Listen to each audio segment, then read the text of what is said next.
어디를 가든지 누구를 만나든지 제가 지도에 표시하거든요. 그리고 항상 공간적 사고를 하려고 노력을 해요. 그래서 그동안 여러분들이 이 지혜의 숲에서 어떤 나라 또 어떤 지역을 다루셨는지를 제가 딱 한번 살펴봤거든요. 떠올려 보시겠어요? 자, 머릿속에 지도를 딱 그리시고 아, 우리가 지혜의 숲 어디를 갔었지? 한번 이렇게 지도에 표시해 보세요. 처음에 우크라이나 같이 갔었죠. 맞아요. 우리나라의 트로트에 대해서 살펴봤고, 영국도 있었고. 예, 중국에서 초안지 다루면서 게임 이론 했었고요. 맞아요. 지금 중국, 우리나라, 그러니까 동아시아, 예, 그리고 유럽. 영국. 유럽. 음. 그러면 세계에서 이런 중남미도 있고 아프리카도 있고 또 동남아도 있고 남아시아, 중동도 있는데 네. 그럼 거기는 아직 한 번도 안 다룬 거잖아요. 네. 그렇네요.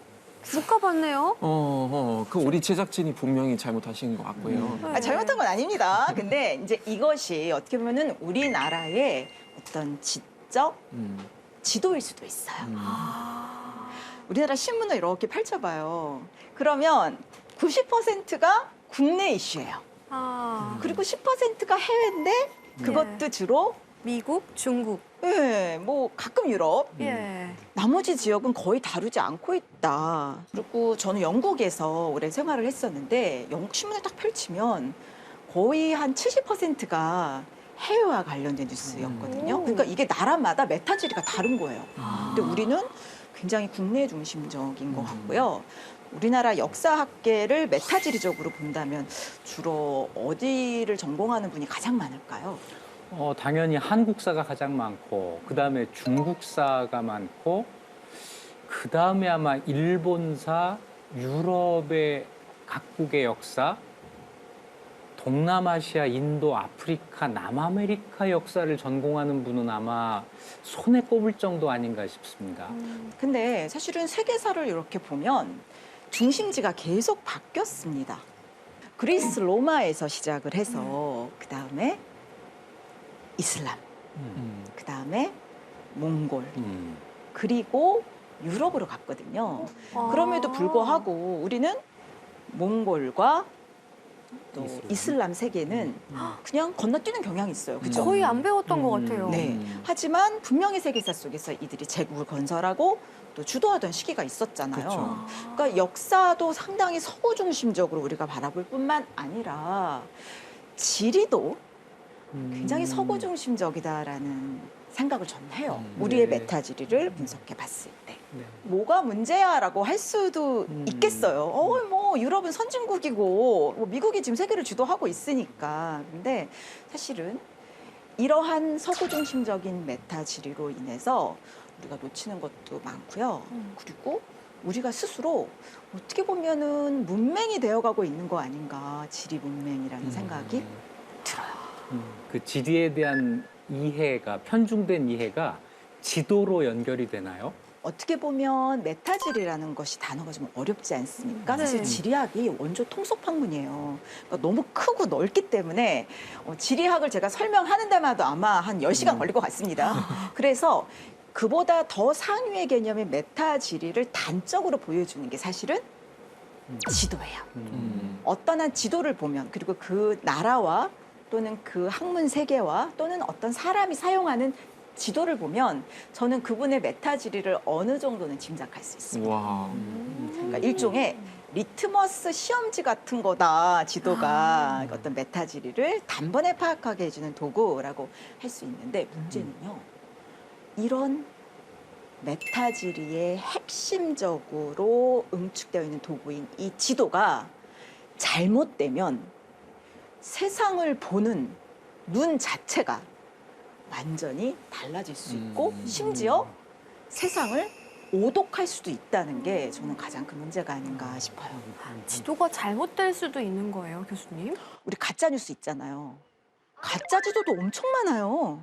일단 여러분들 제가 어렵지 않게 설명을 드리고자 해요. 유럽은 대륙일까요?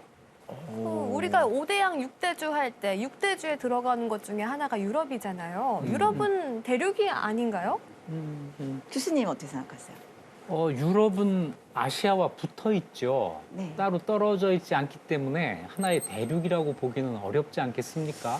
역시 교수님이라 좀 다릅니다. 그래서 유라시아라고 우리가 부르기도 하잖아요. 예. 사실 유럽과 아시아를 구분하는 선을 우랄산맥이라고는 하지만 사실 고기 조산대라서 그렇게 높은 산이 아니에요. 뭐 히말라야 같지 않기 때문에 사실 유럽과 아시아의 경계는 애매합니다. 유럽은요 대륙이 아닙니다. 그런데 우리의 메타지리에서는 유럽을 대륙이라고 믿고 있어요. 네. 제가 여러분들의 잘못이 아니라는 걸 입증하기 위해서 갖고 온 책이 있습니다. 제가 어릴 때 공부하던 그 책인 것 같아요. 네, 이게 국정 교과서일 당시에 사회과 부도거든요. 그러니까 온 국민이 보시는 어떻게 보면 아주 기초적인 그런 지도 그리고 여러분들의 메타지리를 형성하게 해주는 가장 첫 지도책이라고 할 수 있잖아요. 국가에서 인정하는. 예. 근데요, 여기 보시면 깜짝 놀랄 만한 오류가 있습니다. 오류가 먼저 볼까요? 있다고요? 네. 유럽이 대륙으로 표시돼 있고요. 다음 빈칸에 맞는 대륙과 대양의 이름을 써봅시다라는 학습지에도 유럽을 대륙이라고 명시하고 있어요. 유럽이 대륙이 아니다라는 것은 학계의 정설입니다, 지리학계에서. 아니 지금까지 공부하면서 지도가 잘못됐을 것이라는 생각을 해본 적이 거의 없거든요. 자, 그러면 좋은 지도, 나쁜 지도, 이상한 지도가 있는데 이걸 어떻게 구분할까? 네. 일단 그걸 좀 제가 알려드리면 이렇게 지도를 보시면 이 영국이나 서구가 크게 나온 지도가 있습니다. 실제로 여러분 제가 왜 이 지구본을 이렇게 옆에 갖다 놨냐면요. 이 지구본을 보게 되면은요. 실제 어떤 지역과 국가의 상대적인 크기를 쉽게 직관적으로 이해할 뿐만 아니라 얼마나 바다가 넓은지도 함께 알 수 있습니다. 자, 일단 1번 바다의 중요성. 그다음 두 번째는 여러분들 항상 이 지구본 한번 돌려보세요. 그러면 유럽과 아프리카의 상대적 크기를 한번 보세요.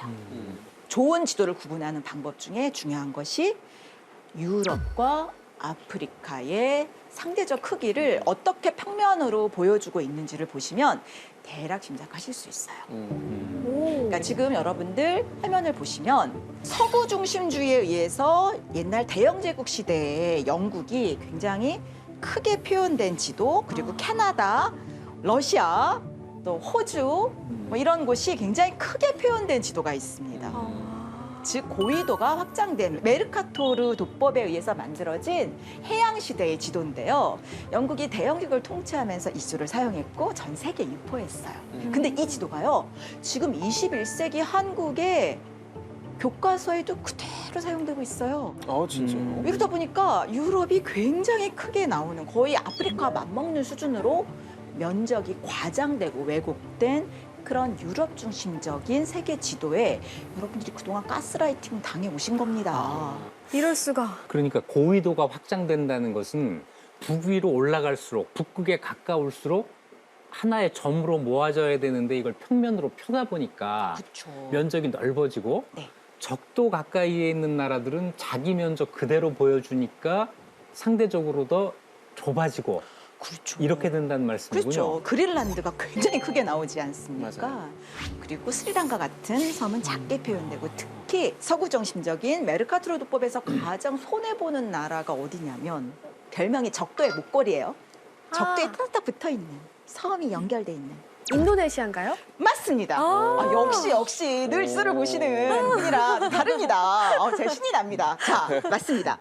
적도에 이렇게 따뜻한 섬이 붙어 있으니까 어떻게 보면은 브라질만 해도 또 세로로 길기 때문에 좀 덜 축소되는 부분들이 있잖아요. 근데 인도네시아는 가로로 길기 때문에 가장 많이 축소되고 왜곡되는데요. 근데 여러분, 인도네시아의 서부 수마트라에서 동부 이 파푸아까지 비행기로만 7-8시간이 걸려요. 그리고 여러분, 인도네시아의 이 동서 길이를 그대로 미국에 갖다 놓으면 미국의 동서 길이보다 더 길어요.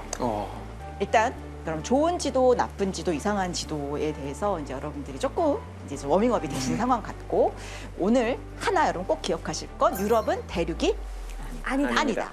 중요한 지역이다. 그리고 어떤 세계주를 보실 때 어떤 면적이 왜곡을 최소화해서 여러분들이 상상하고 지도를 읽어내시는 이제 그런 훈련을 오늘부터 하시면 여러분 조금 더 균형 있게 세계를 보실 수 있지 않을까라는 그런 생각이 듭니다.